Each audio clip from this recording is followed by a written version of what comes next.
ওই সুন্দরী, তলাটে নতুন নাকি? হায় হায়। প্রতি উত্তরে মেয়েটা ভ্রুকুচকে তাকায়। এমন রাগী মুড দিলে বুকে লাগে তো। এদিকে আসো। কেন এদিকে আসতে হবে? আসো, তারপরে না হয় দেখা যাবে। আসতে বলছি না আমি? আর কোনো কথা না বলে রাস্তার এই মাথা থেকে রাস্তা পার হয়ে এ মাথায় টঙের একটা দোকানের সামনে এসে দাঁড়ায়। কি বলবেন তাড়াতাড়ি বলেন, আমার কাজ আছে। কাজ তো সবারই আছে, তা এত রাতে এই রাস্তায় আগে তো কখনো দেখিনি। জি, আমি এখানে নতুন এসেছি। নতুন জিনিসের আমদানি। মালটা খুব সুন্দর আছে রে। কি বললেন বুঝতে পারলাম না, কথা ঠিকভাবে বলবেন। এই বেয়াদব ছেলে, কথাবার্তা ভালোভাবে বলতে হয়। এটা কেমন ধরনের কথা? তা কোথায় উঠছেন? আমি কথায় উঠছি, আপনাকে কেন বলতে হবে? আপনার সাহস আছে বলতে হবে।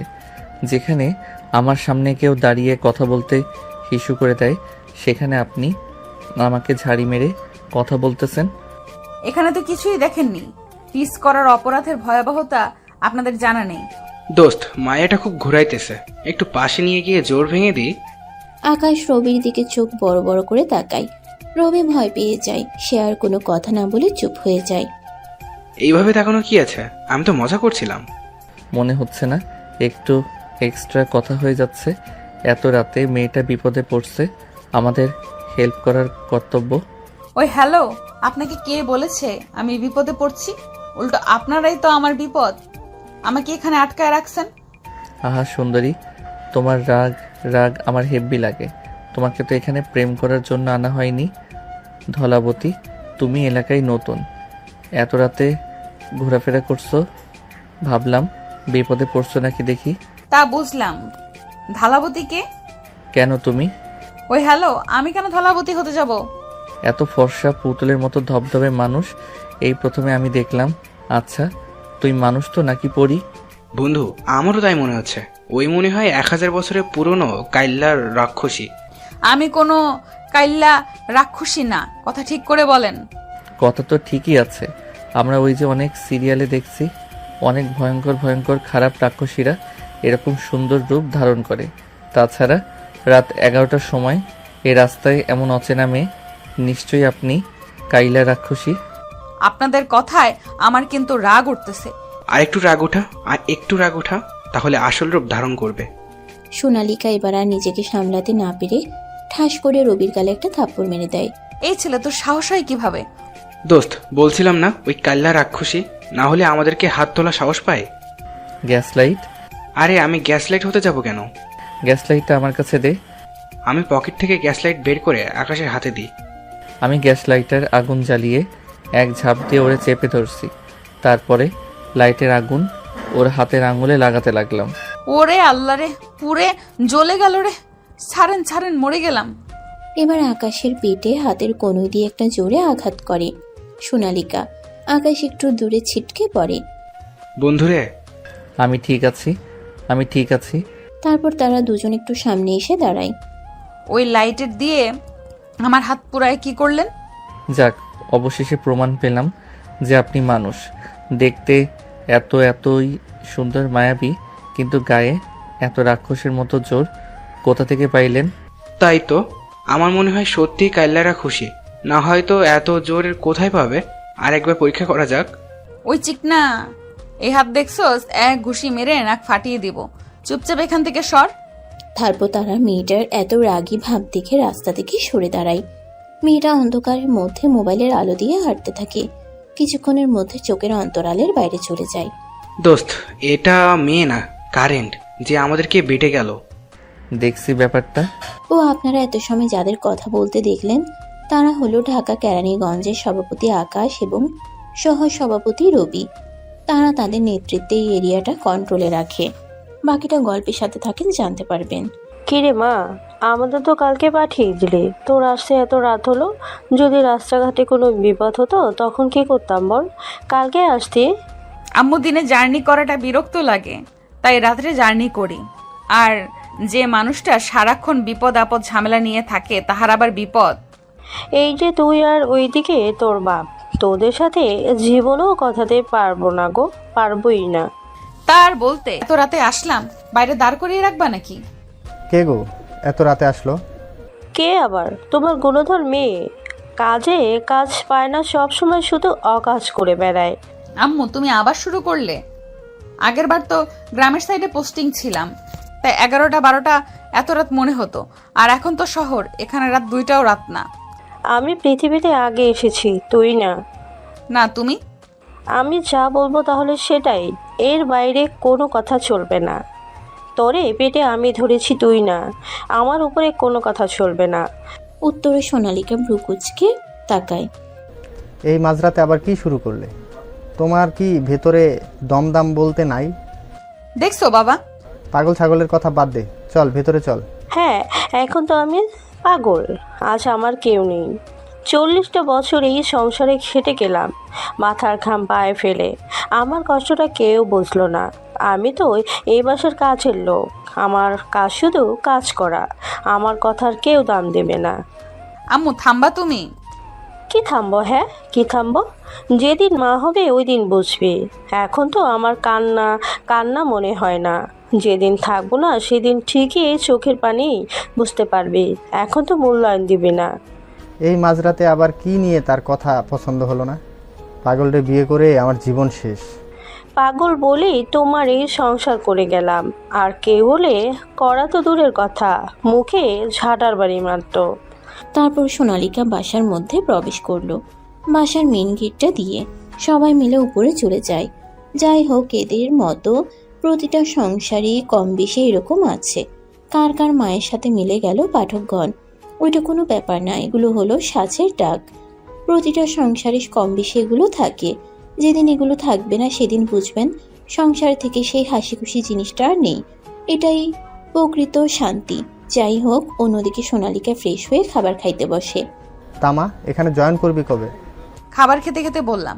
সবে তো আসলাম বাবা, আপাতত 1 সপ্তাহ দমদাম নেই, তারপর দেখা যাক। হ্যাঁ, কথাটা খারাপ বলিসনি। এখানে আসলে বাইরে একটু চলাফেরা করে দেখ পরিবেশটা কেমন।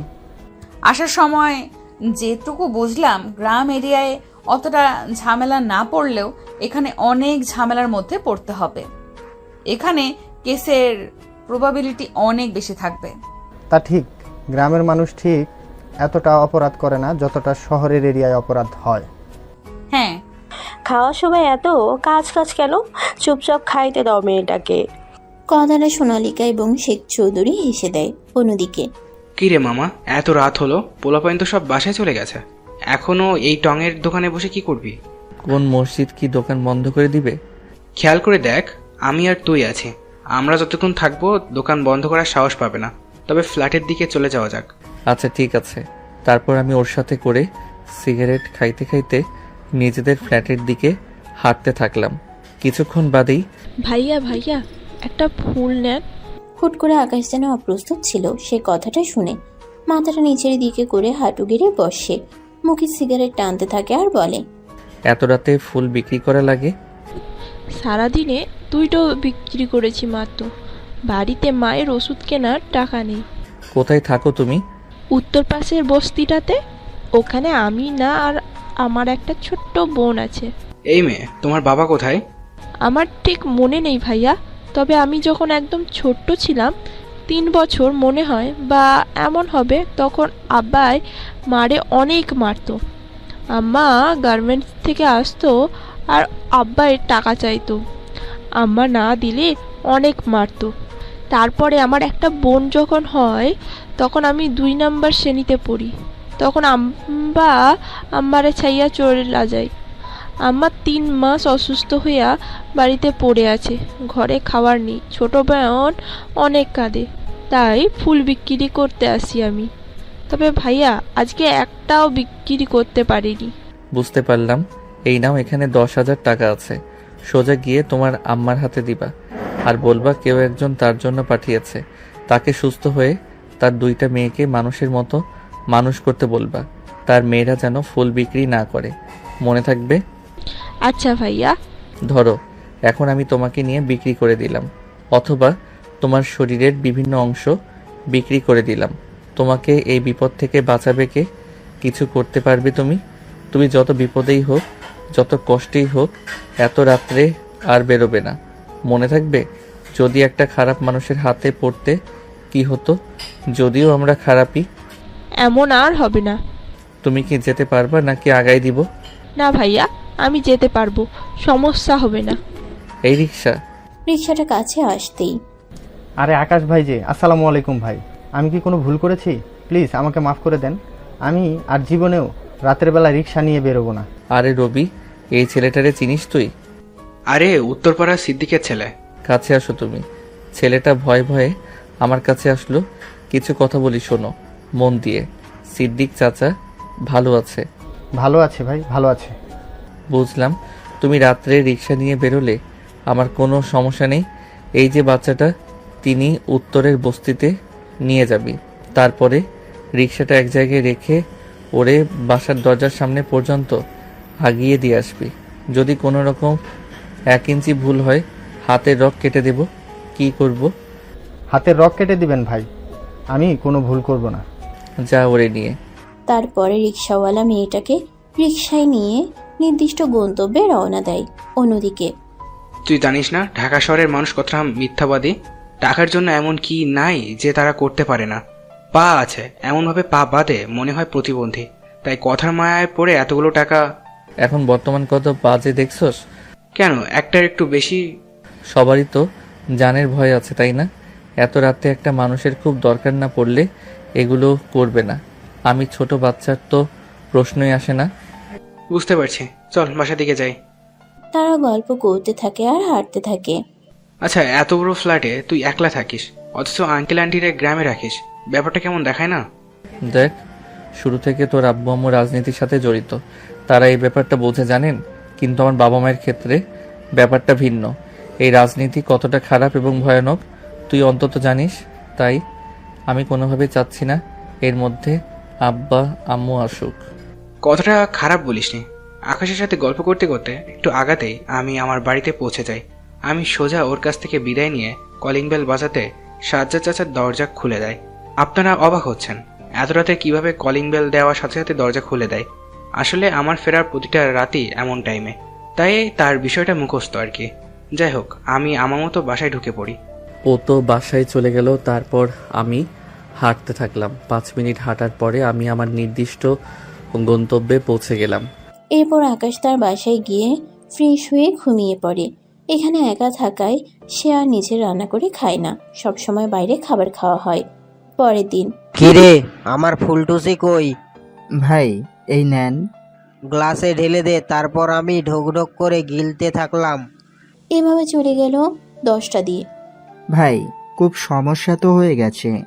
আমাদের যে থানার ওসি ছিল না, ওনার তো ট্রান্সফার হয়ে গেছে। এখন নাকি নতুন একজন আসতেছে। আই এম ডেঞ্জারাস ব্রোকেন, মায়ের ভোগ ব্রোকেন না। 10টা বান্ডিল ফেলে দে, ফুসফুস করে লাইনে চলে আসবে। টাকা দিয়ে যদি হতো তাহলে তো আমি নিজেই দেখে নিতাম। সমস্যা হচ্ছে ওসিটা মেয়ে আর খুব রাগী, আর যেদি নাকি উনি নাকি টাকা পয়সা ঘুষ খায় না, খুব দেমাকি। তাই নাকি? এবার খেলাটা তো জমে যাবে। গান আইলা না নাইয়া, দামা আসমানেরও চাঁদ। ফুলটুসি গ্লাসে দে। বস, সমস্যা তো বড় বেঁধে গেল। ওই যে আমাদের যে কলেজ এবং এরিয়ায় ড্রাগ সাপ্লাই দিতাম না, ওইগুলো তো ওই যে সভাপতি আকাশ আটকে দিয়েছে। এর জন্য তো শান্তিতে কাজ করতে পারি না। ও নাকি আরো লোক লাগায় রাখছে। আমাদের এরিয়ায় নাকি এইসব আর করতে দিবে না। কথাটা শুনে ডেঞ্জারাস ব্রোকেন হাতে থাকা মদের গ্লাসটা একটা আছাড় মেরে ভেঙে ফেলে। কেরানীগঞ্জ ওর বাপের জায়গা নাকি? ওর কথা মতোই সব হবে। ওরে তো দেখবো রে, খুব খারাপভাবে দেখে নেব। আগে এই নতুন ওসিটাকে হ্যান্ডেল করি, পরে ওর ব্যাপারটা দেখতেছি। কথাটা খারাপ বলেননি। যেদিন থেকে ওসিটা জয়েন করবে ওই দিনই আমি আপনাকে খবর দিব। আপনি চিন্তা করবেন না ভাই, আমার লোক লাগানো আছে। আচ্ছা ঠিক আছে। অন্যদিকে কি এত সকালে ডাকলে? আবার পোলাপাইন রেডি করতে বললি? পোলাপাইন কত আনছিস? ওই তো হবে 1-150। দক্ষিণের যে কমিউনিটি সেন্টারের পাশে যে জায়গাটা আছে না, ওই জায়গায় রফিক শালা কন্ট্রাক্টর 10 তলা বিল্ডিং করতেছে। চল, কাজ আছে। এই ব্যাপার, ওই চল সবাই। তারপর লোকজন নিয়ে নির্দিষ্ট জায়গার উদ্দেশ্যে রওনা দেয়। কিছুক্ষণ বাদেই তারা ওখানে পৌঁছে যায়। গিয়ে দেখতে পারে একটা চেয়ারে বসে পান খাচ্ছে আর হিসাব মিলাচ্ছে রফিক। আরে আকাশ ভাই, হুট করে আমার সাথে কে দেখা করতে আসছে? আপনার সাথে দেখা করে জীবনটাকে ধন্য মনে করতেছি ভাই। তা কি খাবেন? দেখেন এই কাজটা তো পেয়ে গেছি। বাব্বা, ভালোই তো। তা কত টাকার প্রজেক্ট? আল্লাহ দিলে ভালোই।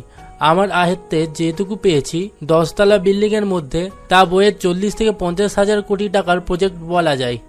কি বলেন রফির ভাই? 10 তলা একটা বিল্ডিং করতে তো প্রায় 1,20,30,000 কোটি টাকা লেগে যায়। কথাটা আপনি ঠিকই বলেছেন রবি ভাই, তবে সব পার্সেন্ট তো আমার না, আমার ভিতরে যতটুকু ওইটুকুই আর কি বলছি। কত টাকার মধ্যে কাজ করার প্ল্যান করছেন? দেখে শুনে কুমা, সিমেন্ট, রড, বালি ঠিকঠাক মতো কিনছেন তো? না ভাই, এসব করা যায় নাকি? ওরে আমার লজ্জাবতী চিটার রে, তোমার চিটারি দেখলে তো আমার লজ্জা লাগে। এভাবে সুনাম করবেন না ভাই, আমার লজ্জা লেগে যায় তো। তাই নাকি? তা ফটাফট, বেশি না, আমাদের অংশের 5 কোটি রেখে দিয়েন। ক্যাশ দিবেন না ব্যাংক? এত টাকা তো আমার নিজেরই লাভ হবে না। কথা বললেই 1 কোটি করে বাড়বে, 6 কোটি। তুই যে পরিমাণ চিটার আর এমসি কোয়ালিটির লোক, তুই তো অর্ধেক টাকা চুরি করবি এর থেকে। দেখা যাচ্ছে 40 বছরের জায়গায় বিল্ডিংটা 10 বছরে ভেঙে যাবে। আমি চাইলেও তোকে আটকাতে পারলেও বাংলাদেশে আনাচে কানাচে তোর মতো লোক আছে, তাদের কে আটকাবে? আর রাষ্ট্রের বড় বড় জায়গায় থেকে যে বড় বড় চুরিগুলো করে, সেগুলো কে আটকাবে? দোস্ত, এত কম টাকা কেন দাবি করলি? ভাই আল্লাহর রাস্তায় কোনো কথা বললেন না, আপনার হাত দুইটা ধরেছি। 6 কোটি আমি পাঠিয়ে দেব। কবে দিবি? আজ রাতে ব্যাংকে গিয়ে ট্রান্সফার করে দিব। তবে এত টাকা একেবারে করতে পারবো না, সন্দেহ করবে। অন্তত 1 মাস সময় লাগবে, একটু একটু করে করব। তবে এক ব্যাংকে অ্যাকাউন্ট করা যাবে না, অন্তত 10টা অ্যাকাউন্ট লাগবে। পরবর্তী 10টা অ্যাকাউন্ট থেকে আপনারা একটা অ্যাকাউন্টে করে নিয়েন। এত হিটলারের বুদ্ধি কই রাখিস তুই? ভাই আপনাদেরই দোয়া। এইটুকু চিটারি না করতে পারলে আছে কি এই পজিশনে বসতে পারতাম? আপনারা জানেন না, ভালো লোকের ভাত নয়, তাই তো চিটার। চুপ কর শালা টাকলা। এই রবি, তোমরা আমার ব্যাংক অ্যাকাউন্ট মিলে 10টা অ্যাকাউন্টের নাম্বার লিখে দে। তারপর আমি অ্যাকাউন্টগুলোর নাম্বার ওর কাছে লিখে দিলাম। ওর কাছে রাত 10টার মধ্যে যেন অ্যাকাউন্টে টাকা পাই, না হলে হাতে কি দেখছিস? ওই দাসা দিয়ে তোর বিচি কেটে নেওয়া হবে। তারপর তারা সবাই ওখান থেকে তাদের পার্টি অফিসে চলে আসে। শোন, বাইরে যে পোলাপাইন আছে, ওদের মাঝে 1 কোটি ভাগ করে দে। দোস্ত, মাথা পিছু 80-90 হাজার করে পাবো, এত টাকা দেওয়া ঠিক হবে?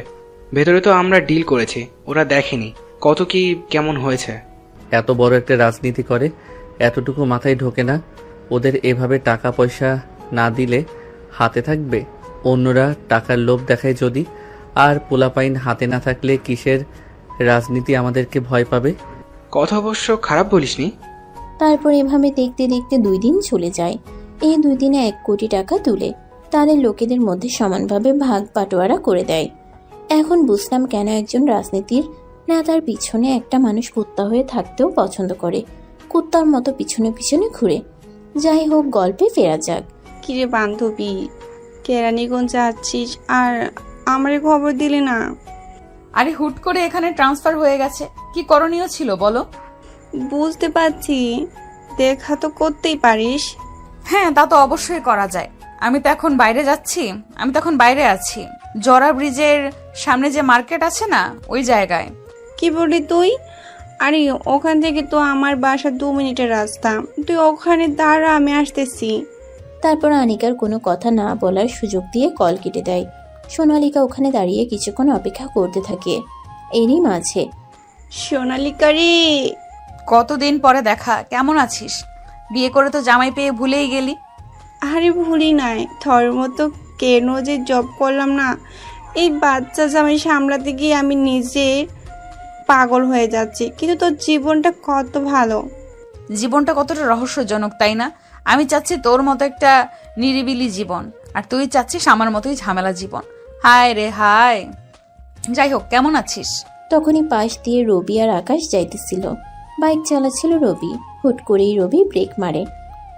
এই যাওরা, এইভাবে ব্রেক মারলি কেন? ডানে তাকিয়ে দেখ, ওই দিনের রাত্রের ওই মেয়েটা। আকাশ ডান দিকে তাকাতে রাস্তার বিপরীতে হাসি মুখে কথা বলতে থাকে। মেয়েটাকে দেখে খানিকের জন্য যেন জগৎ ছেড়ে অন্য জগতে চলে গেছে। সাদা 3 পিস, তার উপরে সাদা কালারের স্কার্ফ দিয়ে হিজাব করা। ড্রেসটা অনেকটা ইউনিক টাইপের, দেখে বোঝা যাচ্ছে বাইরের দেশ থেকে অর্ডার দিয়ে আনা। আবার স্কার্ফের উপরে চশমা বজায় রাখা, হাতে কালো কালারের মেয়েদের ঘড়ি এবং পায়ে কালো কালারের হিল। আকাশ যেন তার হিতাহিত জ্ঞান হারিয়ে ফেলেছে।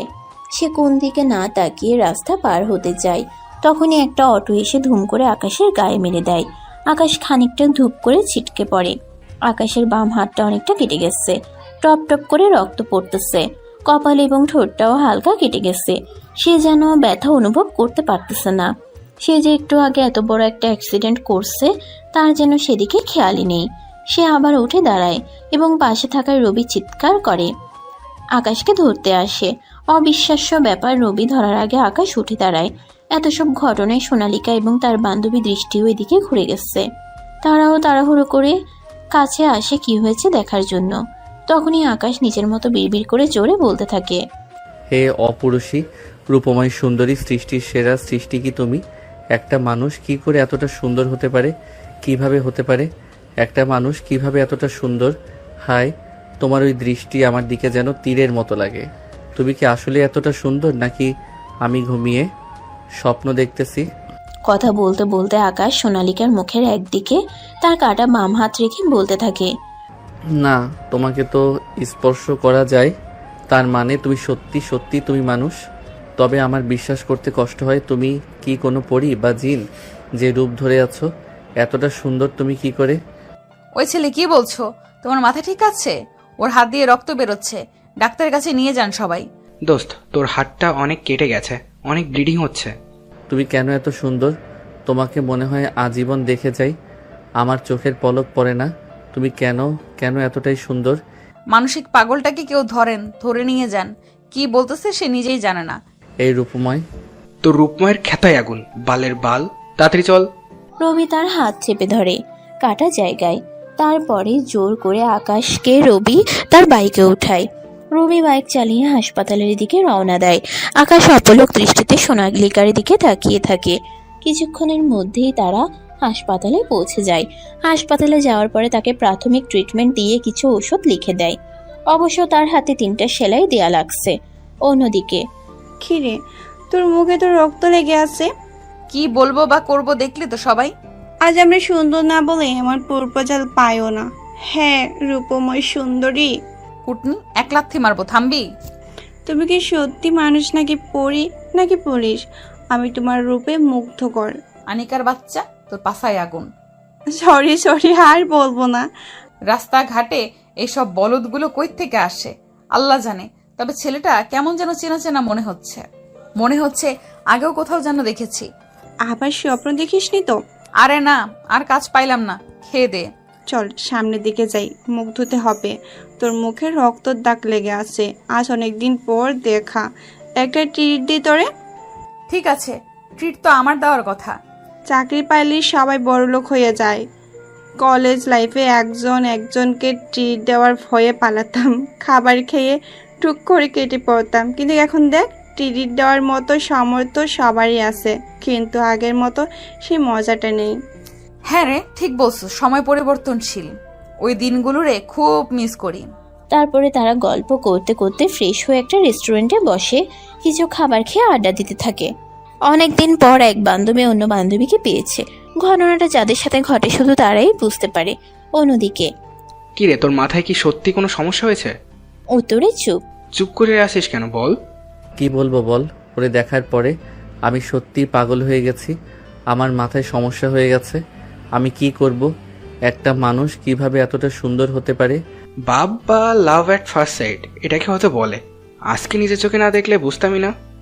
জানি না রে, ওর মুখ আমার চোখের সামনে ভেসে আছে। ওরে আমার লাগবে, খুব করে লাগবে। এইটা কোনো ব্যাপার হলো? এতদিন পরে একটা মেয়েকে আমার বন্ধুর ভালো লাগছে। চিন্তা করিস না, যেভাবে হোক আমি দেখছি। খুব তাড়াতাড়ি ছেলে পেলে লাগায় দে খুঁজতে। আমার আজকের মধ্যেই ওকে চাই, চাই চাই চাই মানে চাই। একটু ঠান্ডা হ। ওই মেয়ের কি কোনো পিক আছে? থাকলে ছেলেপেলের কাছে দিলেই ওরা খুঁজে দিত। আমাদের এরিয়া যেহেতু, পেতে আর কত সময় লাগবে? আমি এত সব কথা জানি না, আমি শুধু একটা কথাই জানি। বুঝতে পারছি তুই কি জিনিস। দোষ, তেমন অস্থির হইস না, তোর শরীর কিন্তু অনেকটা অসুস্থ। যেখানে ওকে দেখলাম ওরা আশেপাশে সিসিটিভি ক্যামেরা কালেক্ট করতে বলো, তারপর খোঁজ লাগা। ভালো বুদ্ধি দিয়েছিস তুই। আচ্ছা, দেখতেছি। তারপরে কথা মতো রবি তার কাজগুলো করতে থাকে। সিসিটিভি ফুটেজ কালেক্ট করে তার নিজেদের লোকের কাছে দিয়ে খুঁজতে লাগিয়ে দেয়। দেখতে দেখতে 2টা দিন চলে যায়, কিন্তু এখনো ফলাফল শূন্য। কেউ কোথাও এই মেয়েটাকে খুঁজে পায়নি। নাম আমার আন্টার্কটিকা, তাই বলে আন্ডারপ্যান্ট মনে করে ভুল ভাবিস না। আমি কিন্তু আন্ডারওয়ার্ল্ডের কিং। ওই আকাশের সাহস হয় কিভাবে এখানে আমাদের চাঁদা আটকে দেওয়া? ওরে তো আমি আন্ডার প্যান্টের মধ্য দিয়ে রাখবো, যাতে একটু হিট হয়। বস, ও কিন্তু খুব ঝামেলা করছে। এমনিতেই আমাদের স্কুল কলেজে মাদক ব্যবসার অবস্থা একেবারে লাঠি তুলে দিচ্ছে। এখন আগের মতো ওপেনলি দিতে পারি না, চুরি করে পরে অল্প একটু ঢোকাতে পারি ঢাকার মধ্যে, তাও তো ধরা পড়ে যায় বেশিরভাগ। ওরে আটকান, না হয় কিন্তু আমরা এখানে থাকতে পারবো না। লোক আমারে খারাপ বললেও আমি কিন্তু বড় একটা নাম করা জাউরা। আমার সাথে শত্রুতা করে ভালো করে নাই। ওরে তো আমি রক্তবিহীন কিস দিব। এইটা আবার কি বস? এটাকে বলে রোমান্স, আমার স্পেশাল রোমান্স। ওর বাড়ির লোক কে কে আছে? ওর বাড়ির লোক দিয়ে কি করবেন? বড় কাউকে শিক্ষা দিতে গেলে কখনো সরাসরি তাকে ধরতে হয় না। প্রত্যেকটা মানুষই দুর্বল তার ফ্যামিলিতে। ফ্যামিলি ধরলে পই পই করে সোজা হয়ে যাবে রাস্তায়। ও আচ্ছা, এই জন্যই কখনো ওর পরিবারকে আমরা দেখি নাই বা শুনতে পাইনি যে ওর পরিবার আছে। আসলেই অনেক চালাক। চালাক যদি না হয় এত বড় একটা নামকরা গ্যাং চালাতে পারে? কথাটা একদম ঠিক কথা বলেছেন বস। ওর যেহেতু পরিবার নেই, তাহলে সোজাসুজি ওর উপর অ্যাটাক করতে হবে। আরে, ওর সাথে ওর চেলা রবি আগের কাজ করত। আস্তে আস্তে ওরে বন্ধুর জায়গা দিয়ে দিছি। ওই রবি জীবন থাকতে ওর উপর অ্যাটাক হতে দেবে না। আরও তো পোলাপাইন আছে, আর না বলি। তা তো বুঝলাম, ওরা তো আর জানবে না। হুট করে এমন এটাকে মরতে হবে যাতে সে সরে যাওয়ার জায়গা না পায়। তাহলে ভাই কালকে করি। কালকে ওদের একটা প্রোগ্রাম আছে, শুনছি মিছিল বের করবে ওখানেই। তোর আসলে মাথায় সমস্যা। মিছিলে এত মানুষ থাকবে, ওর মধ্যে কিছু করা যাবে না। যখন নিরিবিলি অফিস রুমে থাকবে তখন হুট করে।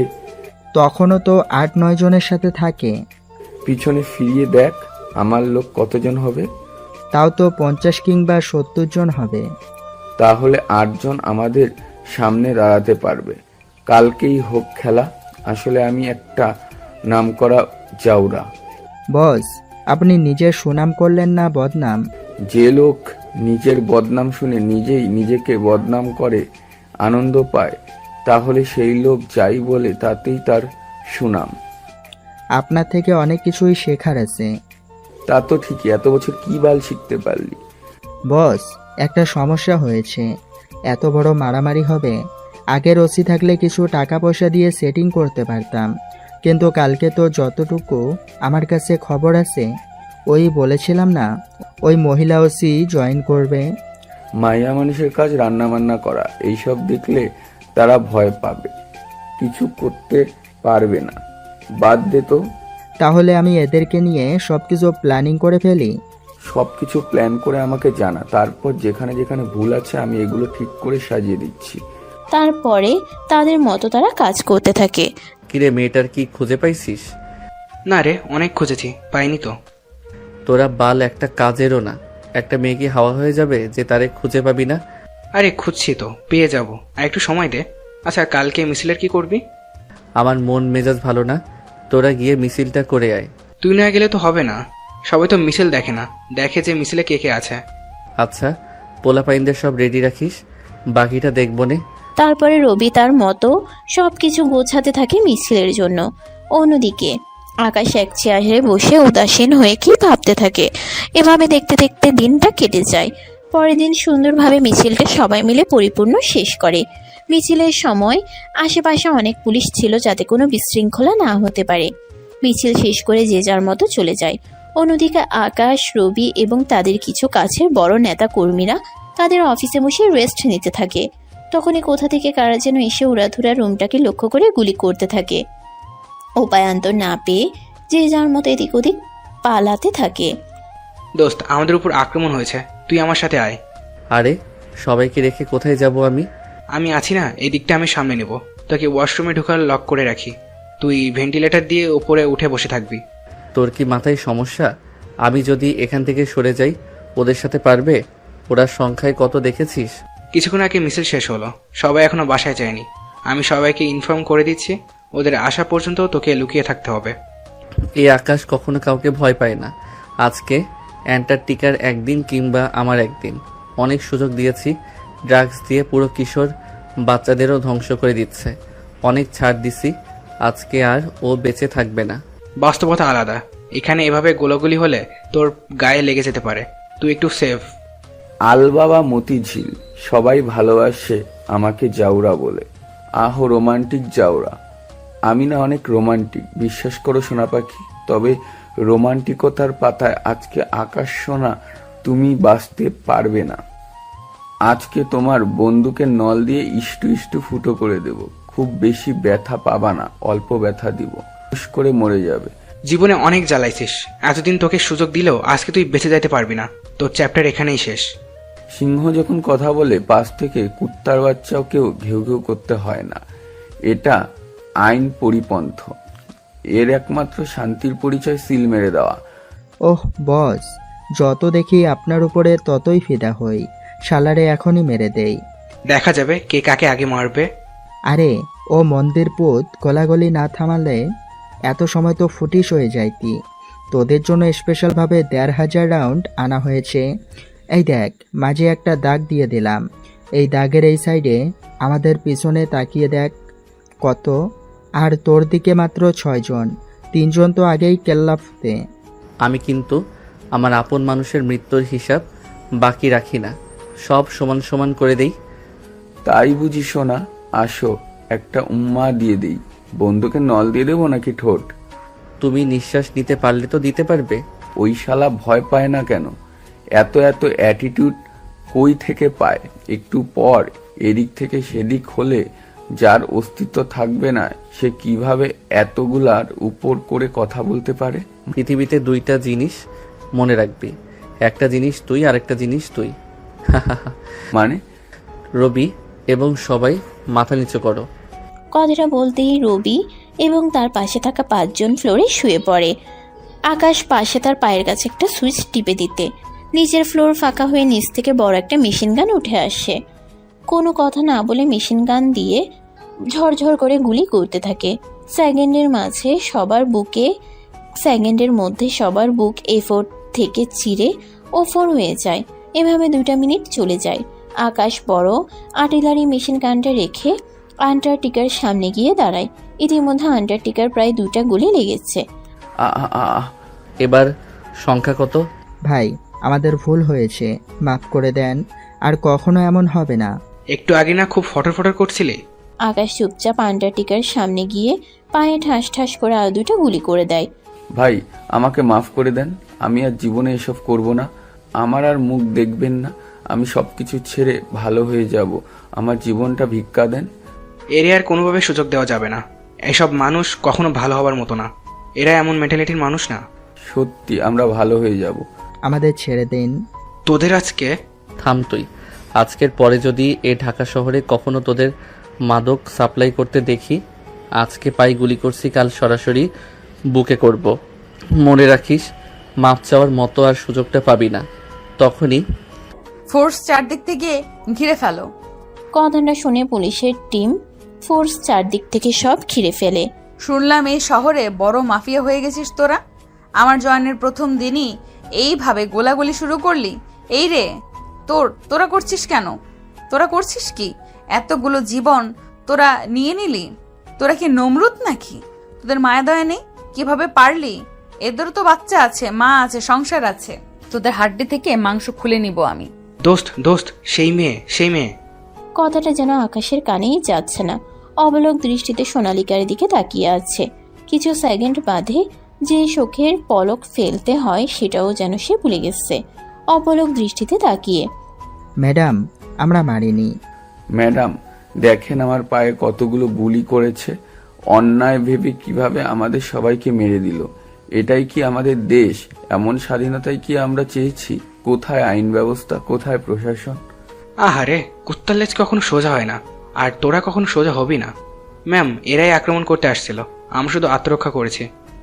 হত্যা অপরাধী হত্যা, এর বাইরে কিছুই নেই। আত্মরক্ষা করতে গিয়ে এতগুলো মানুষ হয়ে যাবে। আপনারা পুলিশকে কল দিতেন। আমাদের কেন বাইরে থেকে কল দেওয়া শুনে আসতে হলো যে ম্যাডাম ভেতরে অনেক গুলাগুলি হচ্ছে? ম্যাডাম, বোঝার চেষ্টা করেন, বিষয়টা ভিন্ন। আরে, এইটাই সেই ছেলেটা না? ওই দিন আমার সামনে অ্যাক্সিডেন্ট তুমি করেছিলে না? সে নির্লজ্জ বেয়াদবটা আজও কেমন ক্যাবলা কান্তের মতো তাকিয়ে আছে। এক থাপ্পড় দিয়ে দাঁত ফেলে দিব, দাঁত ভেঙে ফেলবো।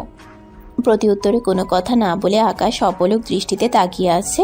এবার আর সোনালিকা সহ্য করতে না পেরে, এমনিতে তার মাথা গরম ছিল, গিয়ে ঠাস করে আকাশকে একটা থাপ্পড় মেরে দেয়। এই বেয়াদব কোথাকার, তোর বাড়িতে মা বোন নেই? কথা শেষ নাই হতে আকাশ তার হাতটা দিয়ে তার মুখে হাত দিয়ে কপালে একটা চুমু এঁকে দেয়। এটা কি হলো? তুমি কি করে এতটা সুন্দর হতে পারো? হ্যাঁ প্রিয়সী, কি করে পারো তুমি এতটা মায়াবী হতে? কখনো কোনো মেয়ের প্রতি আমার বিন্দুমাত্র আগ্রহ জাগেনি, কিন্তু তুমি আমাকে কি বাঁধনে বাঁধিলে যে তোমার প্রাণে নাহি চোখ সরানো যায়। তোমার জন্য আজ কিঞ্চিত সময় কবি হতে ইচ্ছে করে। এতটা সুন্দর কেমন করে হে অপরূপসী রূপময় সুন্দরী বালিকা, দুর্দশা মায়াবী। আর কি বলে আমি তোমাকে সম্বোধন করব? কি বললে আমি আমার মন উজাড় করে তোমাকে সবটা বলতে পারবো? কি বললে, কি করে আমি আমার সব কথাগুলো তোমাকে শোনাতে পারবো? এই খুনি ছেলে, কথা ঠিক করে বলবি। তোর মতো কিশোর গ্যাংয়ের লিডাররা কখনো ভালো হতে পারে না। তোরা 1-2-তে মানুষ মারিস। ম্যাডাম, ও তো বেজন্মা, ওর জন্মের ঠিক নেই। পাড়ায় পাড়ায় টিপ মেরে ওরে জন্ম দিছে ওর মা, তাই মেয়েদের দেখলে এসব কথা বলে।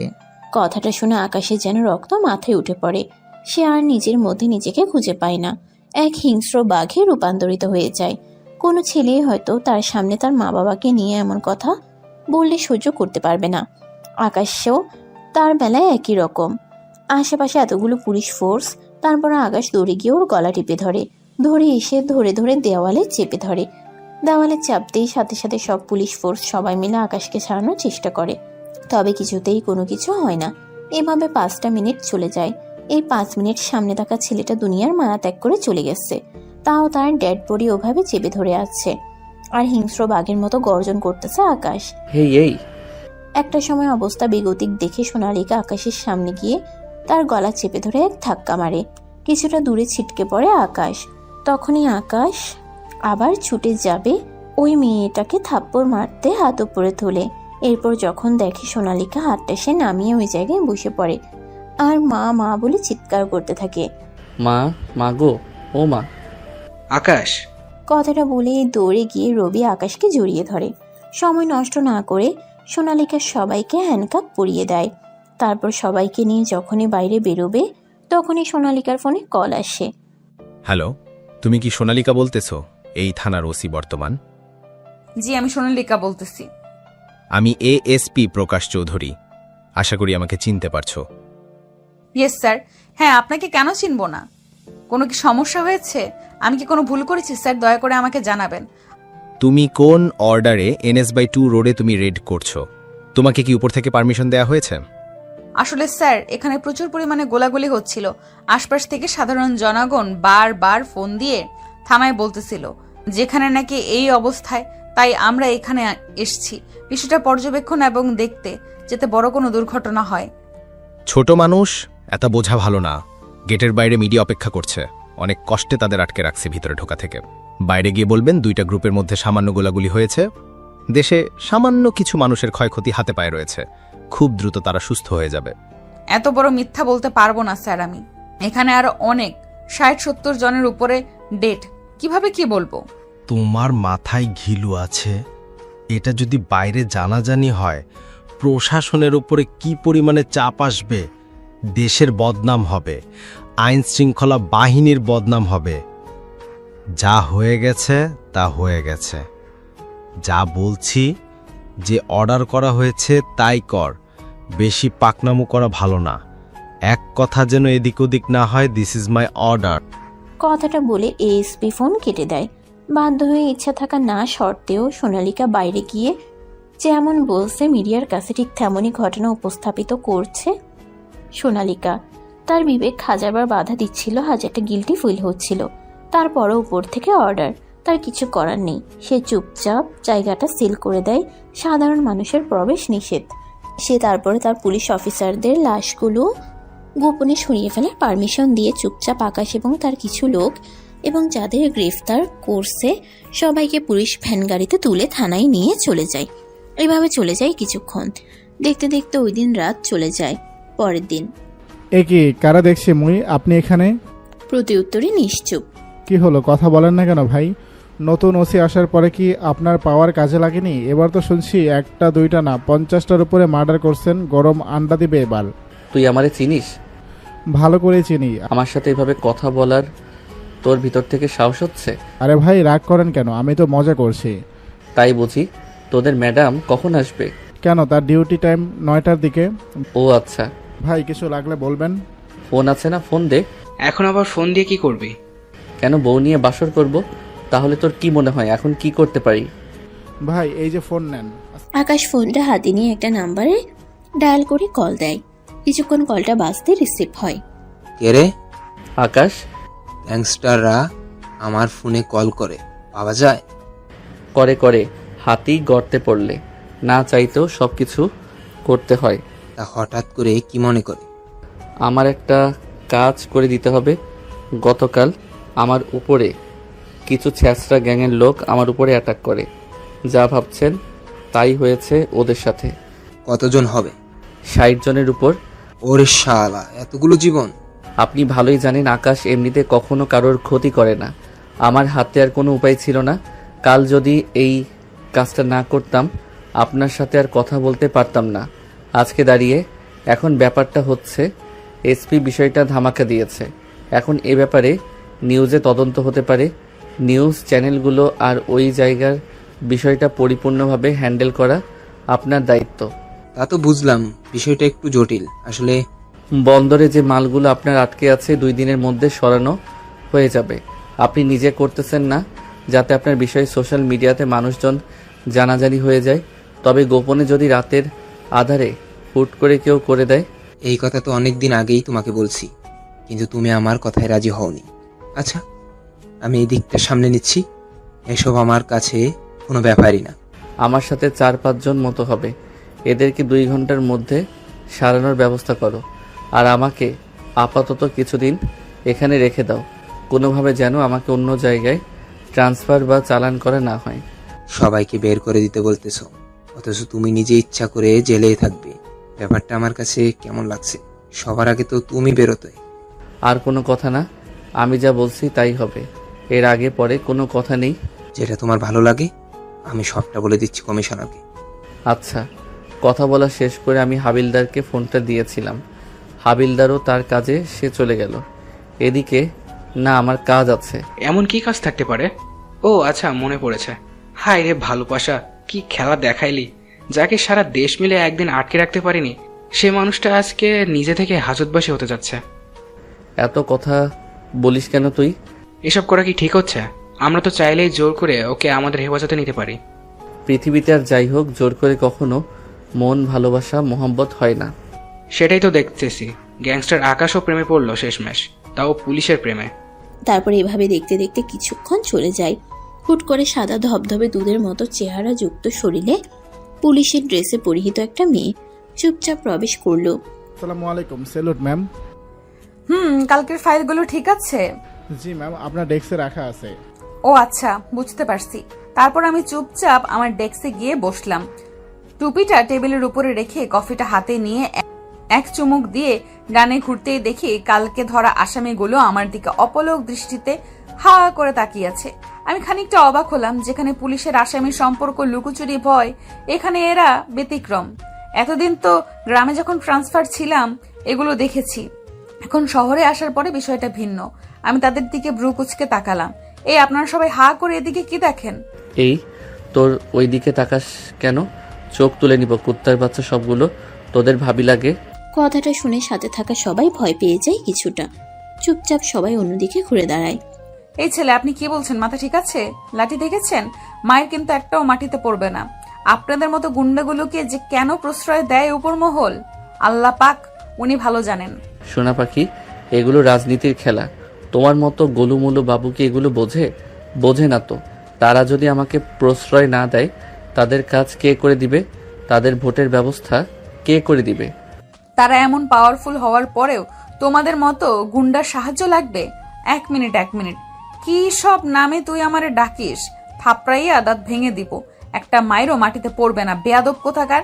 তোমার বকাগুলো এত মিষ্টি পুরুষ কেন? তোদের মতো গুন্ডারা যারা এক দুইটাতেই মানুষ মরে, তাদের মনে আবার এত সব রোমান্টিকতা আছে ভাবা ছিল না। আমার সাথে একদম উল্টাপাল্টা ব্যবহার করবি না। আমি কিন্তু তোর গায়ে হাত দিতে দুবার ভাববো না। গায়ে হাত দিয়ে দেখেন না, 1 মিনিটও চাকরি থাকবে না। কথাটা শুনে আমি রাগে রবির গালে একটা থাপ্পড় মারি। আমারে মারলি তুই? চুপ শালা, মারবে কাটবে এগুলো তো বউরাই করবে, জানিস না? যতই পাওয়ারফুল হোক, সবাই বউয়ের কাছে ভেজা বিড়াল। কিছুদিন আগে ফেসবুকে দেখলে না, ফ্রান্সের প্রেসিডেন্ট ও বউয়ের হাতে মায়ের খায়, আর আমি তো মাত্র গ্যাংস্টার। সোনা পাখি, তুমি আমাকে সকাল বিকাল মন ভরে থাপড়াবা? আচ্ছা ভাই, আমার ভুল হয়ে গেছে, মনে ছিল না। এই কত বড় সাহস, আবার বয়ে উঠে চলে গেছে। এই শালা হারামজাদা, মাইট চিনস? বান্টুস ফাটাইয়ে দিব। এভাবে বলে না, তুমি তাহলে মা ডাক শুনতে পারবা না? এদের কথাবার্তা শুনে সোনালিকার রাগ যেন মাথায় উঠে গেছে। রাগে কটকট করতেছে, দাঁতে দাঁত চেপে নিজেকে কন্ট্রোল না করতে পেরে সে লকআপের কাছে গেছে। ঘুষি দেখছো? এক ঘুষিতে নাক ফাটায় দিব। এই সবাই চোখ বন্ধ করো তো। এই নাও, আমি মুখ আগেই দিছি, তুমি কারোর কথাই কান দিও না। মনের মতো থাপ দাও তো, ঘুষি মারো যাতে তোমার চিহ্নের দাগ নাকে লেগে থাকে। তুই শালা সাইকো নাকি? দাঁড়া, তোর একদিন কি আমার একদিন।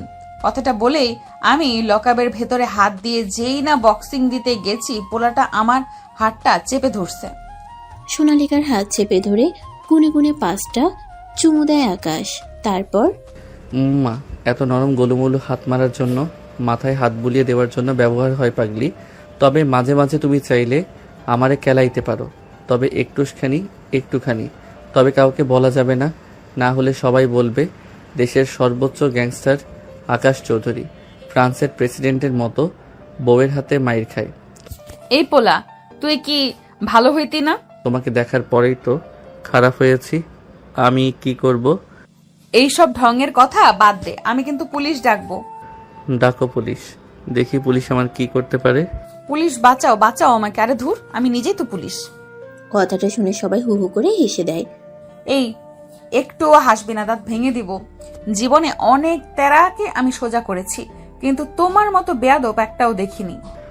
দেখুন তো কি হয়েছে জানেমান, এখন থেকে রেগুলার আমার এই মুখটা দেখবা। তোর মুখে ইঁদুর ছেড়ে দিব না, ধরো দেলা পোকা। তোমার যা ইচ্ছা করিও, সবার জন্য গ্যাংস্টার হলেও আমি তোমার জন্য ভিজা বিড়াল। আমার কিন্তু ধৈর্যের বাঁধ ভেঙে যাচ্ছে। আমার কিন্তু ধৈর্যের বাঁধ শক্ত হচ্ছে। লিমিট ক্রস করলে কিন্তু ভালো হবে না। লিমিট ক্রস করলে কিন্তু আরো অনেক ভালো হবে। ভালোবাসা বাড়বে, মোহাম্মত বাড়বে, বুকের মধ্যে পাকুম বাড়বে। এত কথা কই থেকে শিখছিস তুই? এত কথা ভালোবাসা থেকে শিখছি। তোর ভালোবাসার খেতায় আগুন। আমার জামাই আছে, আমি বিবাহিত।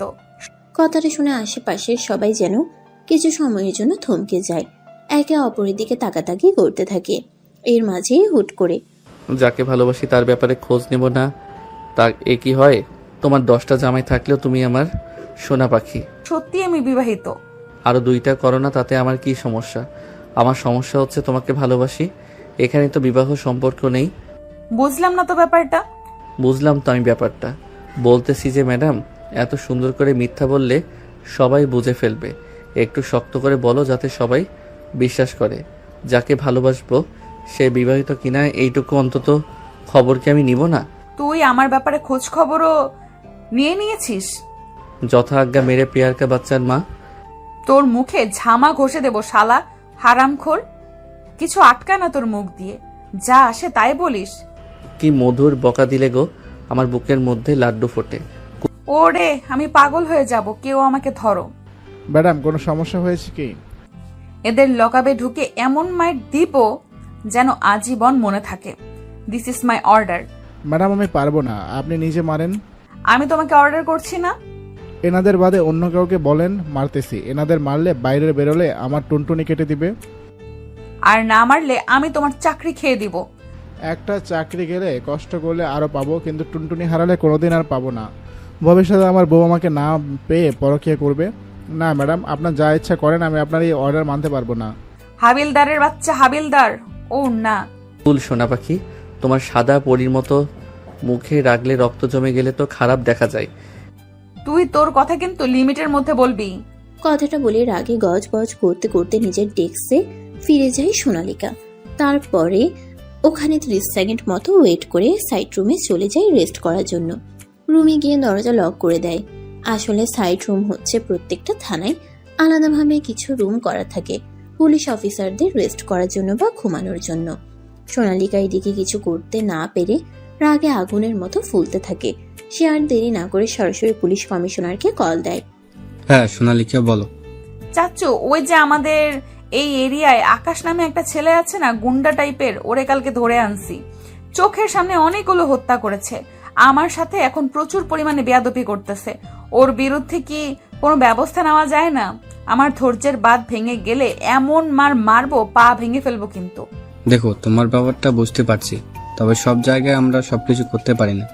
কিছু কিছু জায়গায় আমাদের নিয়ম রেস্ট্রিকশন থাকে, আইনের বাইরে আমাদের কিছু করার থাকে না।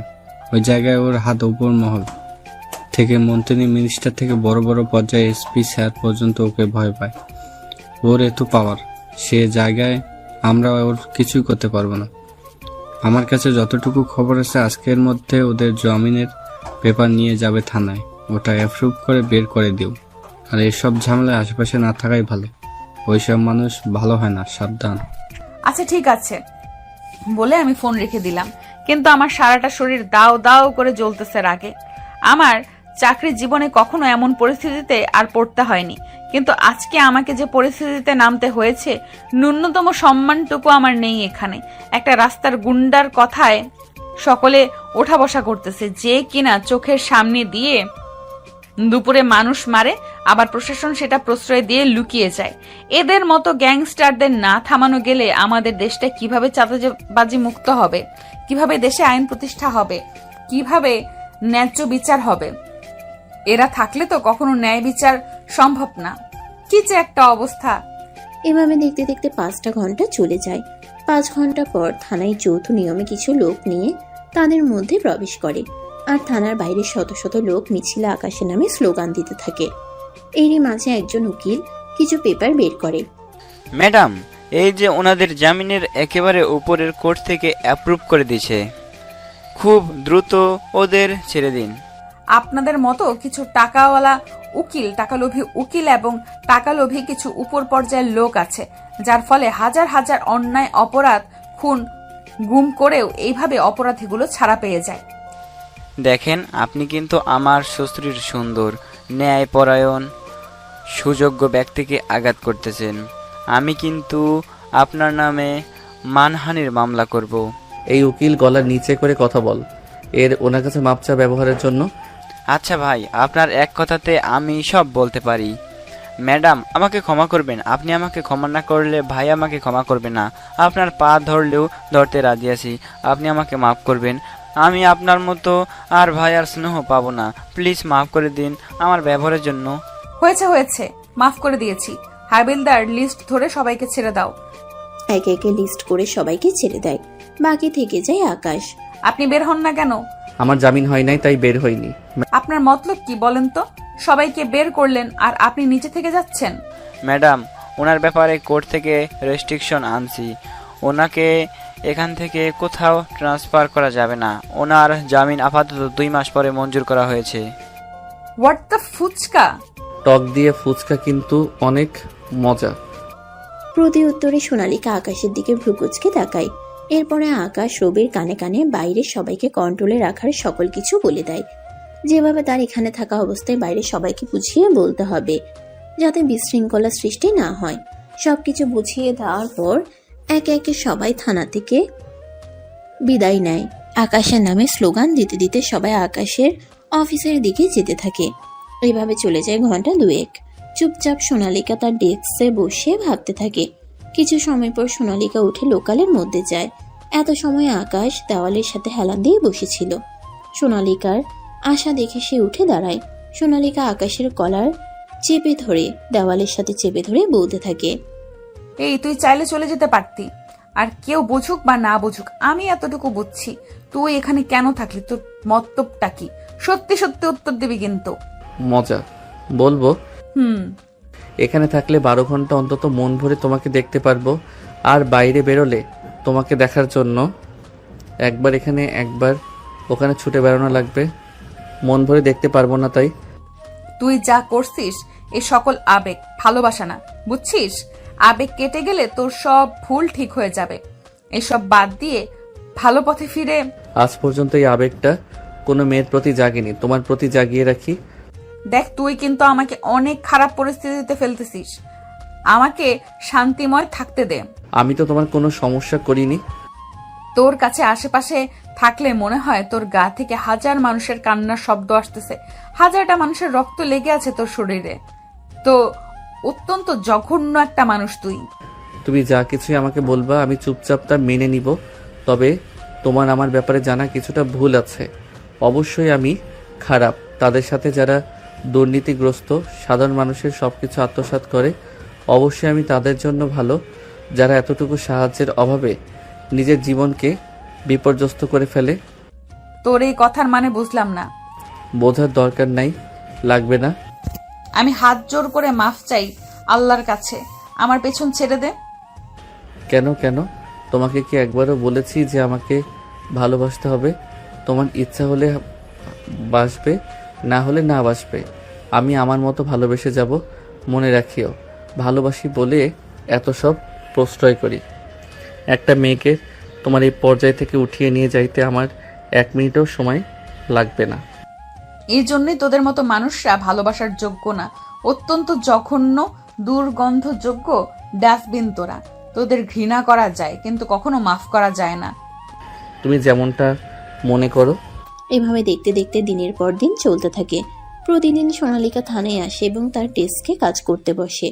আকাশ অপলক দৃষ্টিতে সোনালিকার দিকে তাকিয়ে থাকে।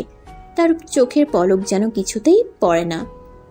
মাঝে মাঝে সোনালিকা এগুলো দেখে অস্বস্তি ফিল করলেও দেখেও না দেখার ভান করত, যেন সে কিছু দেখছে না। কিন্তু লুকিয়ে লুকিয়ে সবকিছুই ফলো করত সে। আর অন্যদিকে আকাশ আপন মনে শুধু ওকে দেখেই যেত। এটাই হয়তো ভালোবাসা। হুট করে কারো মায়া আবদ্ধ হলে তাকে না পেলেও কাছ থেকে দেখে যাওয়ার যে শান্তি, সেটা পৃথিবীর আর কোনো ভালোবাসাই নেই। আসলে ভালোবাসা অনেক সুন্দর, কাছ থেকে হোক কিংবা দূর থেকে। এভাবে দেখতে দেখতে একটা মাস 13টা দিন চলে যায়। এতগুলো দিনে প্রতিদিনের রুটিন নেই একই রকম। তবে আকাশের এখানে থাকতে কোনো অসুবিধা হয়নি। সে এখানে সবসময় ভিআইপি সুবিধা পেত। তার যখন যা লাগতো সবই দেওয়া হতো। এভাবেই চলতে থাকে। আরো 3টা দিন চলে যায়। একদিন রাত্রে আকাশ সোনালিকার কথা ভাবতে ভাবতে ঘুমিয়ে যায়। রাত বাজে 3:12, ছুঁই ছুঁই কিংবা এর আশেপাশে। এডিটর এখান থেকে কোনো মিউজিক ব্যবহার করবা না, এটা ইসলামিক দৃশ্য দেখানো হবে। আকাশ হুট করে দেখতে পায় ডান দিকে মাটি, বাম দিকে মাটির নিচে মাটি, উপরেও মাটি দিয়ে চাপা দেওয়া ছোট্ট একটা ঘর এসে আবদ্ধ। অন্ধকার, কিচ্ছু দেখা যায় না। সে যে চিৎকার দিবে তার গলা দিয়ে আওয়াজ বের হচ্ছে না। এরই মাঝে একটা খুব দীর্ঘ আলোর ঝলকানি দিয়ে তার চোখের দৃষ্টিতে। তখনই, তোমার রব কে? তোমার দিন কি? তোমার নবী কে? এগুলো কি? কেন আমি উত্তর দিব? দ্রুত উত্তর করো।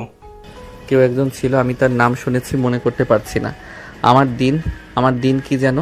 আমার কিছু মনে আসতেছে না। কথাটা বলার সাথে সাথে আকাশ বিকট একটা শব্দ শুনতে পায়। আর সে আগ্নেয়গিরি লাভার থেকেও ভয়ানক আপনার মধ্যে ডুবে যেতে থাকে। তার যেন সারা শরীরের মাংস হাড্ডি সব গলে গলে পড়তে থাকে। বারবার চিৎকার করতে থাকে যাতে সে মারা যায়, কিন্তু শুধু কষ্টই পেতে থাকে। প্রতিবার একটু থেকে একটু বেশি, কিন্তু কম না। আজকে চিৎকার করে তোমার আর উপকার হবে না। প্রতি মসজিদে আজানে তোমাকে ডাকা হতো, তুমি কি শোনোনি? অন্যের প্রতি জুলুম করতে তোমার হাত পা কাঁপেনি? প্রতিনিয়ত অন্যায় করে গেছো, অন্যের হক মারতে বেহায়াপনা, যত ধরনের পাপ আছে তুমি করতে। তোমার কি স্মরণে আসেনি আল্লাহ ক্ষমতাশীল? যত অন্যায় করো না কেন তার কাছে মাপ চাও, সে মাফ করবে। মাফ করার জন্যই বসে আছেন তিনি। তিনি অত্যন্ত দয়াশীল। আজ যখন সময় শেষ, তোমার এই চিৎকার কোনো কাজে আসবে না। পৃথিবীর জীবনটা একটা সময় শেষ, কিন্তু এটা তো অনন্তকাল, যার কোনো শেষ নেই। অনন্তকাল কষ্টের থেকেও তীব্রতর কষ্ট ভোগ করার জন্য তুমি প্রস্তুতি নাও। আস্তে আস্তে সাউন্ডটা বিলীন হয়ে যায়। অন্যদিকে জোরে জোরে চিৎকার করে আল্লাহর কাছে সাহায্য চাইতে থাকে, কিন্তু ততদিনে আরো সে রাজি মুখ ফিরিয়ে নিয়েছে। নাউজুবিল্লাহ।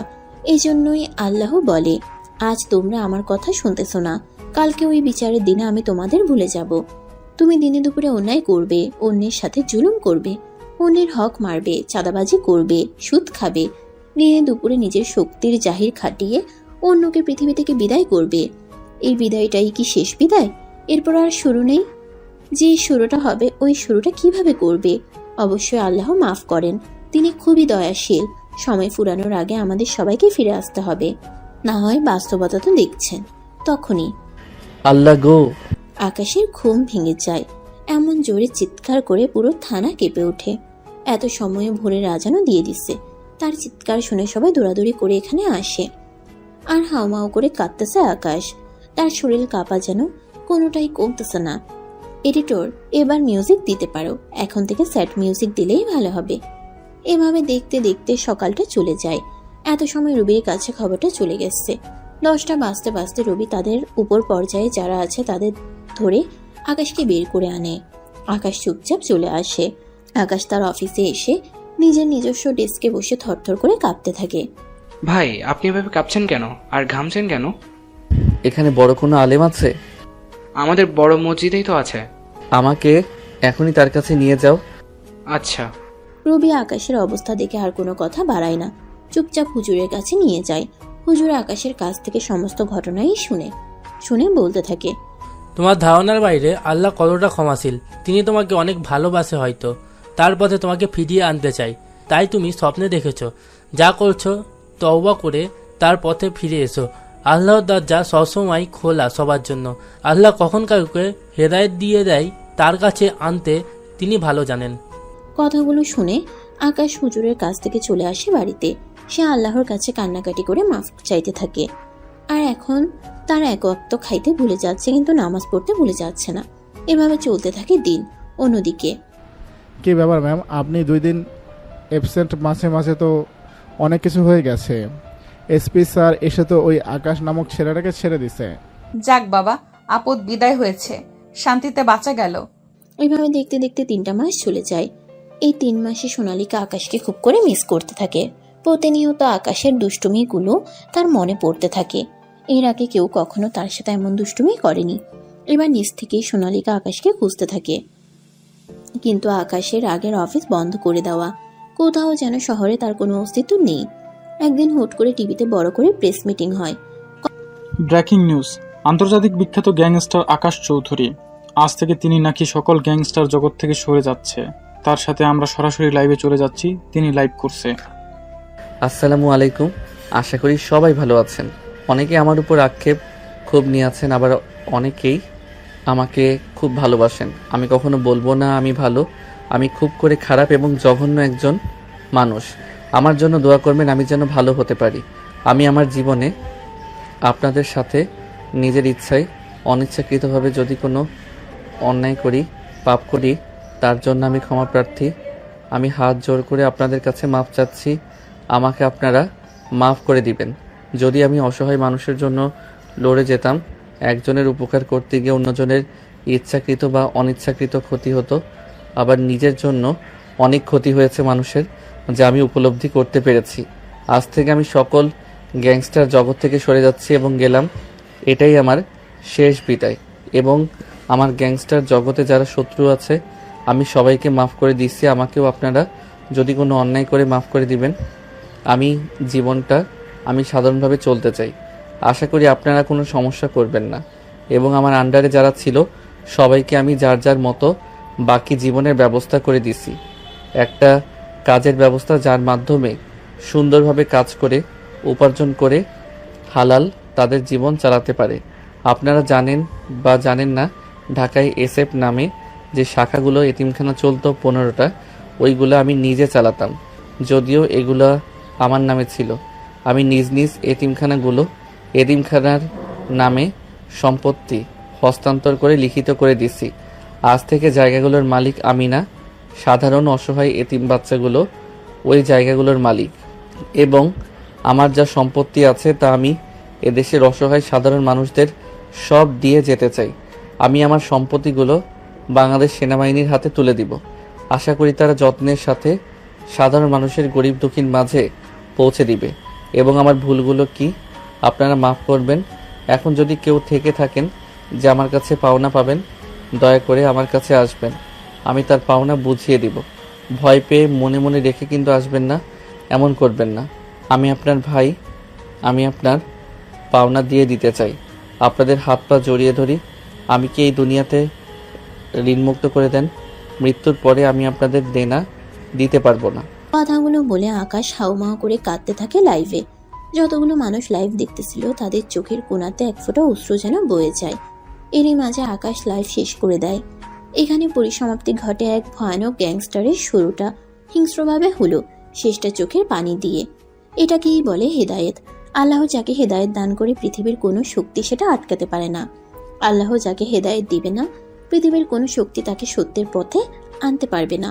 তার কাছে কথাগুলো বিরক্তিকর মনে হবে, অথচ দিন শেষে তার মনে সকল ভিত্তিগুলো যদি খুলে যায়, সেই ভুলের জন্য অজরে কাঁদতে থাকবে। আল্লাহ আমাদের সবাইকে সত্যটা বোঝার তৌফিক দান করুক। অন্যদিকে লাইভ সোনালিকাও দেখতেছিল, তারও ভুল ধারণা আকাশের প্রতি কেটে যায়। এভাবে দেখতে দেখতে 2টা বছর চলে যায়। 2 বছর পর, কিরে মা, আমাদের কই নিয়ে যাচ্ছিস? কোথাও না তো, আমরা তো ঘুরতে যাচ্ছি সাজেক। হুট করে সাজেক কেন? আমাদের তো বলবি, একটা গোছানোর ব্যাপার আছে। আরে গোছানো বাদ দাও তো, চলো না। কতগুলো বছর চলে গেল, কোথাও যাওয়া হয় না। তোর বাবা তো অফিস ছিল, তাকে আবার জোর করে আনার কি ছিল? আরে সারা জীবন টাকা টাকা করলেই হলো? জীবনে সুখ শান্তি ঘোরার একটা ব্যাপার আছে না? সামনে গাড়ি থামাও, ওই একটা খাবারের হোটেল মনে হচ্ছে, ওখানে কিছু খেয়ে নেই। তারপরে তারা সামনে গাড়িটা পার্কিং করে নেমে সবাই হোটেলের মধ্যে চলে যায়। তারপরে হাত ধুয়ে কালা ভুনা আর সাদা ভাত অর্ডার করে। কিছুক্ষণের মধ্যে অর্ডার চলে আসে। একজন এসে খাবার দিয়ে যায়। খাবার খেয়ে বিল দিতে গিয়ে সোনালিকার যেন চক্ষু চড়ক গাছ।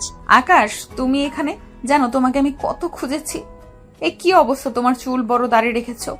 চুল বড় রাখার জন্য যা বাবরি চুল, আর দাড়ি তো একটা পুরুষের সৌন্দর্য। আর আপনি আমাকে কি জন্য খুঁজছেন? তোমাকে কি জন্য খুঁজছি বুঝছো না তুমি? আস্তাগফিরুল্লাহ, দয়া করে আমার সামনে থেকে সরে যান। আমি পরপুরুষ মেয়ের দিকে তাকাতে পারবো না। যে ছেলে আমাকে দেখার জন্য মাসের পর মাস জেলে পড়েছিল, আজকে সেই ছেলের বিরহে আমি পাগল। আর ওই ছেলে আমাকে সামনে দেখেও দেখতেছে না। দেখেন, আপনি যে ছেলেকে চিনতেন ওইটা আর বর্তমানে এটা সম্পূর্ণ ভিন্ন। যাই হোক, এখানে কি করো তুমি? সবকিছু ছেড়ে বাবা মাকে নিয়ে নিরিবিলি একটা জায়গায় চলে এসেছি, যেখানে আমাকে কেউ চেনে না। এই ছোট্ট হোটেলটা দিছি, সবাই এদিক দিয়ে যায়, মাঝে সাঝে খাই এখানে। আল্লাহর রহমতে ভালোই বেচাকেনা হয়। আমাদের রিজিকের ব্যবস্থা খুব ভালোই হয়। মা ঘরোয়াভাবে রান্না করে, আমি আর বাবার সাহায্য করি। আর একটা ছেলেকে রেখেছি, ও টুকিটাকি কাজ করে। ওর পরিবারও আমার মাধ্যমে আল্লাহ ডাল ভাতে রিজিকের ব্যবস্থা করে দিয়েছে। তা এখানে রেস্টুরেন্ট না দিয়ে ভালো জায়গায় দিতে পারতে। দেখেন, এটা রেস্টুরেন্ট না, এটা হোটেল। বড়লোকদের খাবার যেখানে বিক্রি হয় সেটা রেস্টুরেন্ট বলে, আর গরিবদের খাবার যেখানে বিক্রি হয় হোটেল। আমার হোটেলটা সাধারণ অসহায় মানুষের জন্য। তোমার এই পরিবর্তন আমার অনেক ভালো লাগে। আচ্ছা, আঙ্কেল আন্টি কোথায়? আম্মু আব্বু বাইরের দিকে। আব্বু আম্মু আসো, আমি যে আকাশের কথা বলতাম না, এটাই সেই। দেখো তো, বোঝার উপায় নেই, যে ছেলেটা এত সময় হাজার হাজার কোটি টাকার মালিক ছিল, আজকে তার এই সাধারণ জীবনযাপন সত্যি ভাববার বিষয়। আর সবার দ্বারা এসব হয় না। আম্মা আম্মা আমার। দেখো বাবা, কি মনে করবে জানি না, আমি আর দেরি করতে পারবো না। এই 2টা বছর আমার মেয়ের আমি আর্তনাদ দেখছি। কোনো ছেলের জন্য, আমার মেয়ের বিয়ের জন্য আমি তোমার কাছে প্রস্তাব রাখছি। তুমি কি আমার মেয়েকে বিয়ে করবে? দেখেন, এসব ব্যাপারে আমি কিছু জানি না, আমার বাবা মা জানে। তারা হ্যাঁ বললে হ্যাঁ, না বললে না, এর বাইরে কিছুই না। আর তাছাড়া আমি কোনো পুলিশ মেয়েকে বিয়ে করতে পারবো না। বর্তমান পুলিশের হাত ধরে সব থেকে বেশি অন্যায়। আরে পাগল, আমার যেদিন তোমার লাইভ দেখেছি তার পরের দিনই আমি চাকরি ছেড়ে দিয়েছি। যে পোশাক নিয়েছিলাম মানুষের উপকার করতে, তার বদলে উপর মহলের প্রভাবে শুধু মানুষের উপকারের সাক্ষী হতে হচ্ছিল। চাইলেও কিছু করতে পারছিলাম না, তাই রাগে ক্ষোভে ঘৃণায় ছেড়ে দিয়েছি। কথাটা শুনে আকাশ একটা মুচকি হাসি দেয়। এরই মাঝে আকাশের বাবা মা চলে আসে। সোনালিকার বাবা মা আকাশের বাবা মায়ের কাছে বিয়ের প্রস্তাব দেয়। প্রথম দিকে বড়লোক জায়গা দেখে রাজি হচ্ছিল না তার মা বাবা, কিন্তু সোনালিকার জোড়াজোড়ি কান্নাকাটি এবং তাদের বাবা মায়ের অনুরোধ দেখে তারা রাজি হয়ে যায়। তারপর কিছুদিন এভাবে চলে যায়। কিছুদিন পর ছোট্ট করে ঘরোয়াভাবে তাদের বিয়ে হয়। বিয়ে শেষে মসজিদে খেজুর ছিটানো হয়। তাদের বিয়ে শেষ করে আজ তারা বাসর ঘরে। কি ব্যাপার হিরো সাহেব, তোমাকে আগের থেকে এখন অনেক হ্যান্ডসাম লাগে জানো। মাশাল্লাহ, তোমাকে পেয়ে আমি অনেক লাকি। অজু করা আছে? না, দাঁড়াও, অজু করে আসি, তারপরে আমি অজু করে আবার রুমে প্রবেশ করি। চলো দুজনে একসাথে 2 রাকাত নফল নামাজ পড়ে আল্লাহর কাছে আমাদের নতুন জীবনের উদ্দেশ্যে সাহায্য চাই।